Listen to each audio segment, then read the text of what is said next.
حفاظتی ضمانت کیس میں لاہور ہائی کورٹ نے عمران خان کے ویڈیو لنک کے ذریعے بیان ریکارڈ کرانے کی استدعا مسترد کر دی۔ عدالت کی جانب سے گزشتہ روز سے 3 بار طلبی کے باوجود عمران خان آج بھی پیش نہ ہوئے۔ کیس کی سماعت ایک بار پھر شام 6:30 بجے تک ملتوی۔ لاہور ہائی کورٹ نے وکالت نامے اور حلف نامے میں دستخط میں فرق سامنے آنے پر عمران خان کو توہین عدالت کے نوٹس کا عندیہ بھی دے دیا۔ جسٹس طارق سلیم شیخ نے کہا کہ جب توہین عدالت کا نوٹس جاری ہوا تو روزانہ آنا پڑے گا۔ عمران خان یہاں آ کر بتائیں کہ یہ دستخط ان کے ہیں۔ عمران خان نے حفاظتی ضمانت کے لیے لاہور ہائی کورٹ میں ایک اور درخواست دائر کر دی۔ طبی بنیادوں پر دائر درخواست میں موقف اختیار کیا گیا کہ ڈاکٹرز کے مطابق عمران خان سفر نہیں کر سکتے۔ ڈاکٹرز نے عمران خان کو آرام کا کہا ہے، انہیں حاضری سے استثناء دیا جائے۔ جسٹس علی باقر نجفی کی سربراہی میں لاہور ہائی کورٹ کا 2 رکنی بینچ عمران خان کی درخواست پر سماعت کر رہا ہے۔ جسٹس علی باقر نجفی نے کہا کہ عدالت بغیر پیشی حفاظتی ضمانت کی حوصلہ افزائی نہیں کرتی۔ قانون کا کہنا ہے کہ حفاظتی ضمانت کے لیے پیش ہونا ضروری ہے۔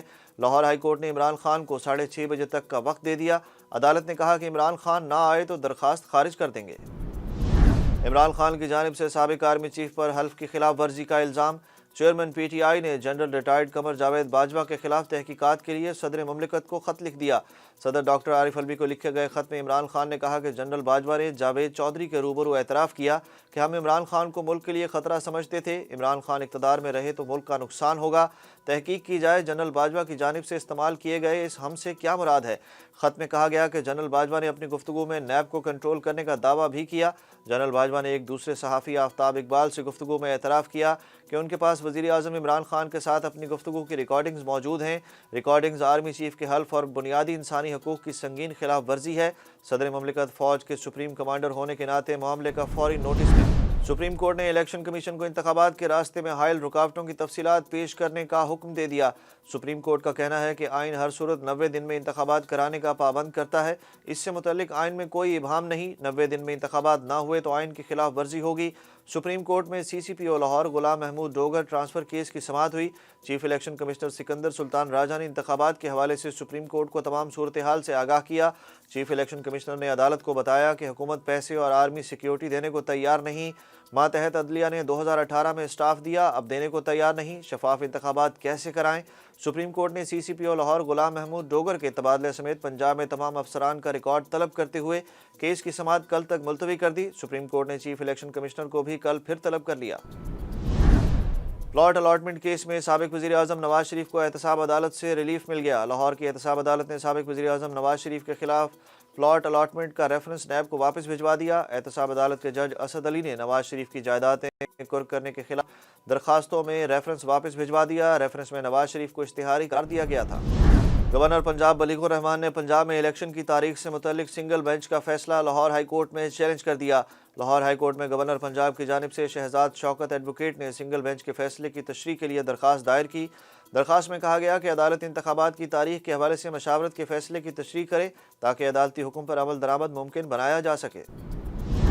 تحریک انصاف کے سینیٹر شوکت ترین کے خلاف بغاوت کے مقدمے میں بڑی پیش رفت۔ ایف آئی اے نے آڈیو لیکس اور بغاوت کے کیس میں شوکت ترین کو اشتہاری قرار دینے کی کارروائی شروع کر دی۔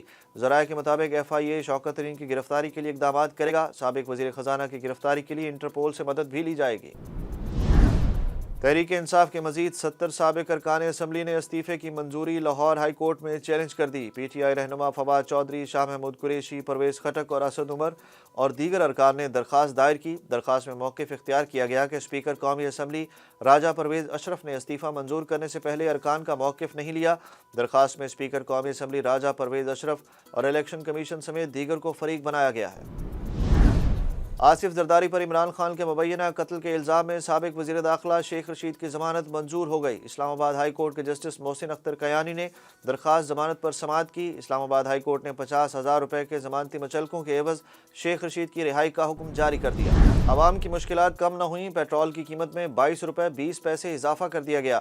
پیٹرول کی نئی قیمت بڑھ کر 272 روپے فی لیٹر، جبکہ ہائی سپیڈ ڈیزل کی قیمت 17 روپے 20 پیسے اضافے کے ساتھ 280 روپے فی لیٹر ہو گئی۔ اوگرا نے بھی گیس کی قیمت میں 112% تک اضافہ کر دیا۔ گیس کی نئی قیمتوں کا اطلاق 1 جنوری سے ہوگا۔ ایل پی جی کا گھریلو سلنڈر بھی 26 روپے 62 پیسے مہنگا ہو گیا۔